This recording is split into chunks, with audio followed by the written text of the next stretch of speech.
गोंदिया जिल्ह्याच्या अर्जुनी मोरगाव तालुक्यातील केशोरीच्या पंढरीनगर येथे सकाळी सुमारे 10 ते 10:30 वाजण्याच्या सुमारास एका घराला अचानक आग लागून मोठं नुकसान झालं।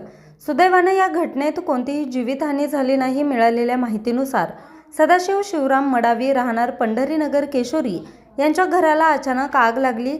आग लागण्याचं नेमकं कारण अद्याप स्पष्ट झालं नसलं तरी ही आग शॉर्ट सर्किट किंवा इतर कारणाची शक्यता वर्तवली जाते। घटनेची माहिती मिळताच ग्रामस्थ, केशोरी पोलीस व स्थानिक प्रशासन घटनास्थळी दाखल झाले। अर्जुनी नगरपंचायतच्या अग्निशमन दलाला पाचारण करण्यात आलं। अग्निशमन दलानं तातडीनं पाण्याचा फवारा मारून आग आटोक्यात आणण्याचा प्रयत्न केला, मात्र तोपर्यंत संपूर्ण घर जळून खाक झालं होतं।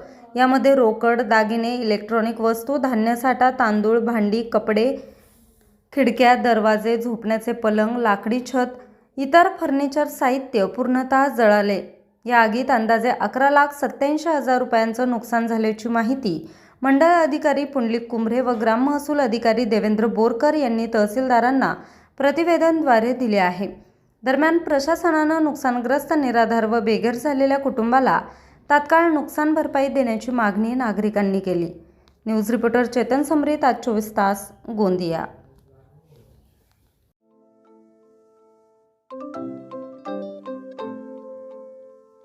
नवनवीन आणि ताज्या घडामोडींसाठी आज 24 तास सबस्क्राईब करा। त्याचबरोबर बेल आयकॉनवर क्लिक करा आणि मिळवा आमच्या बातम्यांच्या नोटिफिकेशन्स। तसेच आज 24 तासची प्रत्येक बातमी आपल्याला कशी वाटली हे कळवा, लाईक करून, कमेंट करून आणि आमच्या बातम्या शेअर सुद्धा करा।